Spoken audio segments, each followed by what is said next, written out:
Hello again, everyone. Welcome back to the channel. This is a backwards glance, a few storytelling moments with me. I'm Sid Mickle. Just to begin the video today, I'm going to give you an example of the struggles amateur YouTubers have with making videos. Just a very quick blooper reel, and then we'll get back to a couple of stories. Okay, let's go. Sit up straight. In 3, 2, 1, wait, smile, dummy. Today again, hello again, everyone. Welcome back to the, you are an idiot. In our last visit, we talked about some of those earlier days in our rented farm there in Buffalo. I was there with my older sisters and my parents, of course. But in today's stories, my sisters have gotten a little older and they're more involved in activities at school and clubs and things, so they're gone a lot more. And my father's still working at the mill and working afterward. So in those cases, my grandfather would typically drive down and pick me up. Sometimes my mother would take me and meet with my father a little bit before the shift changed just to actually see each other for a few minutes. And my grandfather would pick me up there, but other times just at the house. Well, he would always take me back to his place and a little bit further down the road in Buffalo. And we would go past one of my favorite places in the world that still exists today. It's still sitting there.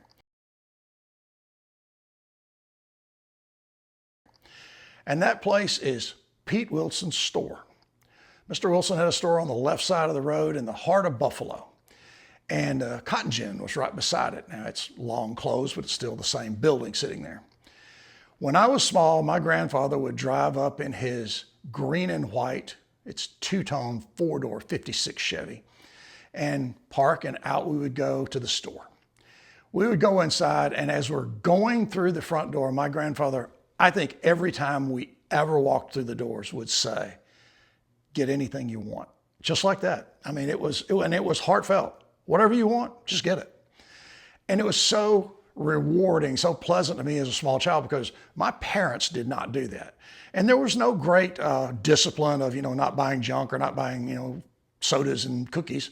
It was because they couldn't afford to do it and they weren't about to get that started.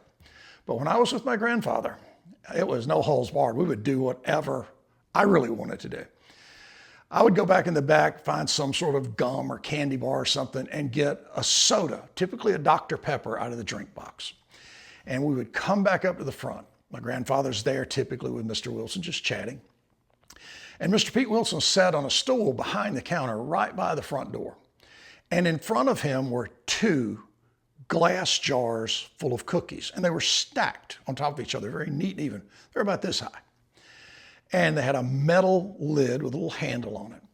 And I would stand there and I would stare at them. And I'd look one to the other. And I remember one day saying to my grandfather, "I just don't know which one to choose." There were sugar cookies and some sort of oatmeal raisin cookie. And I looked at him and said, "I just don't know which one to choose." My grandfather, in his typical generous way, said, "Just get one of each." And we did. And it was so much fun because he was that generous and that happy every time I can remember ever seeing him, ever being around him. He was just a very happy and loving man. So we would leave there and we would go back up to their house, go down the paved road, turn left again, and on a dirt road. And on that dirt road, we would go past another place that's still there that I remember incredibly well. It's the Artis Moore farm. A red barn on the right against the dirt road. I don't know how they ever got anything in it because its front door is almost in the road. Then their place, a block house sitting on the left. And for years in the front yard of that small country block house sat an old green International pickup truck, weeds growing up around it. And the front end was smashed. I mean, really smashed, like it hit a tree or something. And I would ask my grandfather occasionally, what happened to that truck? And he always said, "I don't know." And that was it. He would just say, "I don't know." And I'd leave it alone and we'd go to the house.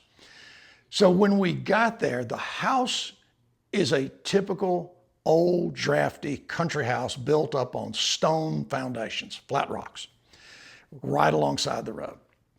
No books, no toys, no bikes, no nothing. It was just their house and you're welcome to be here. So I would arrive and they would say, why don't you go outside and play? Play with what? And I would just go outside and I was on my own to come up with some plans. And for 2 or 3 years that I was visiting up there was a cornfield right beside their house. And the corn would grow up and be picked and the stalks would just dry up and be left. I'm sure they plowed them under later on. I started finding sticks. I would find myself a good stick that I could get a good grip on. And I would fight the most amazing battles, absolute epic battle scenes in that cornfield because all the stalks were my enemies and I would chop them down. And that was how I entertained myself for hours. But on that property, there are woods right against that cornfield. I would wander through those woods, pick muscadines, find an old plum bush every once in a while, and spend hours just wandering along, totally unafraid of anything. It was an escape. It was a place where you could just go and your mind had to entertain yourself. So as a young kid, it was one of those places I really enjoyed, even though there were no accompanying toys for you to get your mind off things. Now, inside the house, it was one major room, the living room. They did not have a TV. It was just, you just sat and talked. And they had a big coal stove. And I can remember our grandfather going outside and filling it up. And it was chunks, big blocks of coal. And he would take these tongs and load them in the little metal doors that open. And it kept the entire room warm. And occasionally they'd have a pot for hot water on top of it and it'd steam it away. That room stayed incredibly warm just from that coal fire stove. Now the room probably wasn't as big as I'm thinking it was in my mind, but it was comfortable. Their bedroom, just to the right of that room, had a smaller coal stove that they would just start up and let it die out during the night. My room was at the front of the house. No heat, no nothing, just a bed. And my grandmother I would get dressed in my pajamas, I would get in bed, she'd come in to make sure I'm okay. And I'm under, a sheet and the bed cover, and my grandmother would bury me in quilts. I mean, she would cover me to the point where I could barely move under those quilts. I could lay on my back, and in that room, you could breathe and see your breath. It was that cold on occasion. And it was just wonderful. It was like the most kind of joyous adventure to go up there and know it's going to be a really cold night and know she's going to bury me with quilts because it was just part of the routine. Off the front porch, which was right behind the room I slept in, was another room in a little L shape.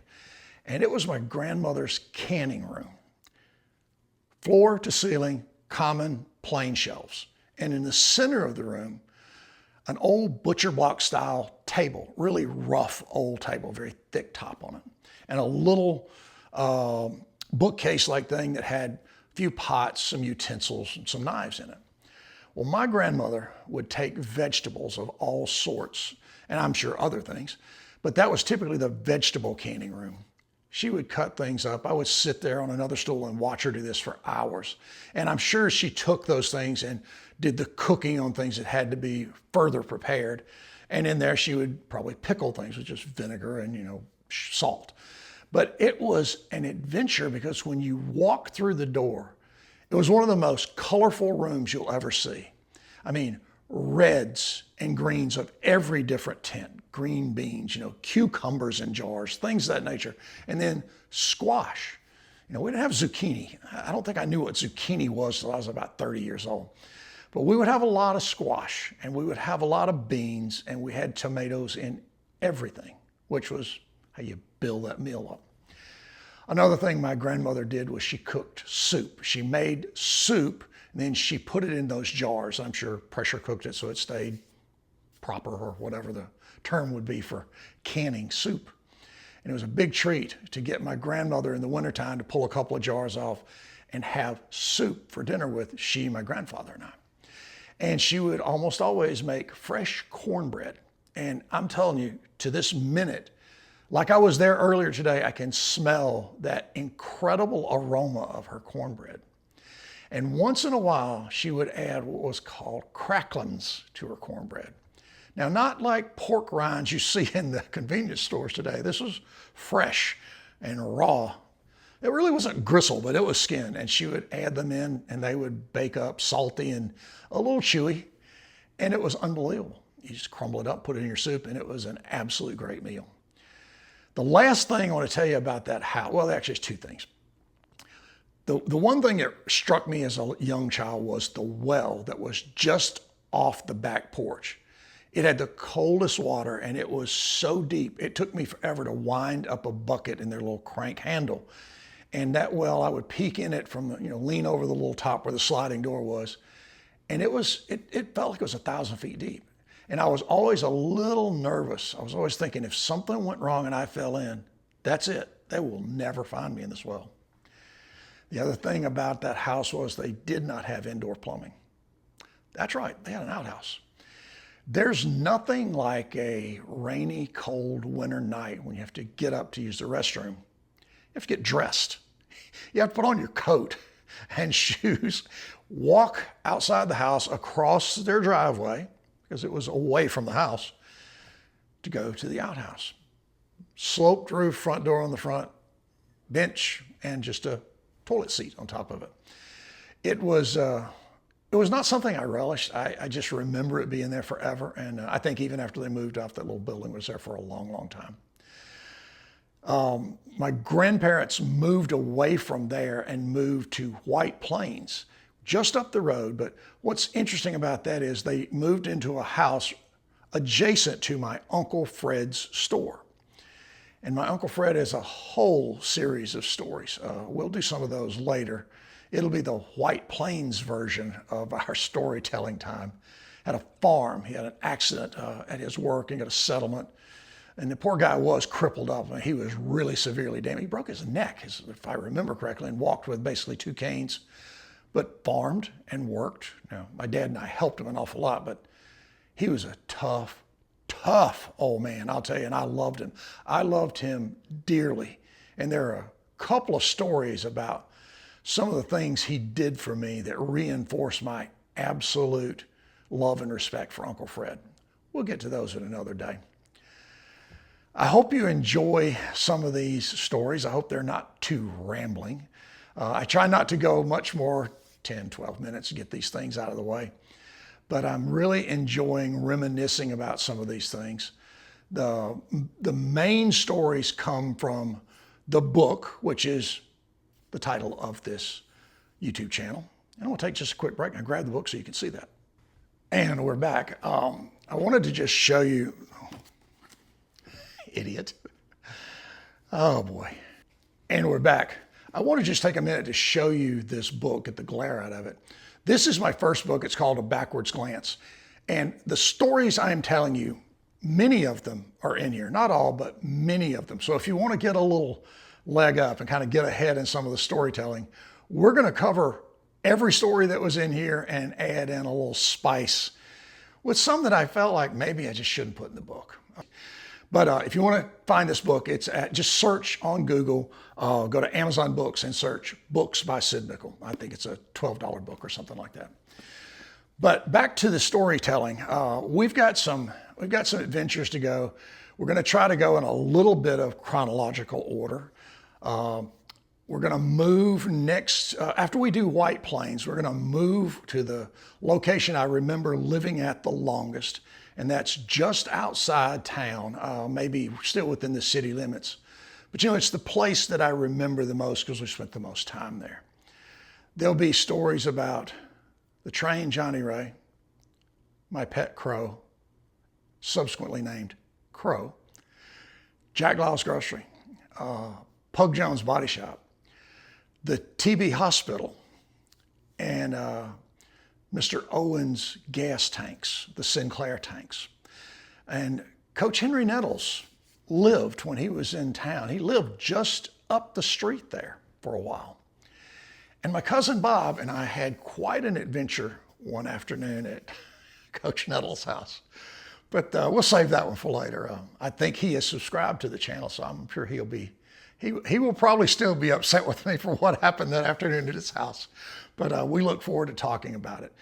Have a great week. Hopefully we'll be back in 2 or 3 days and give you a couple more stories.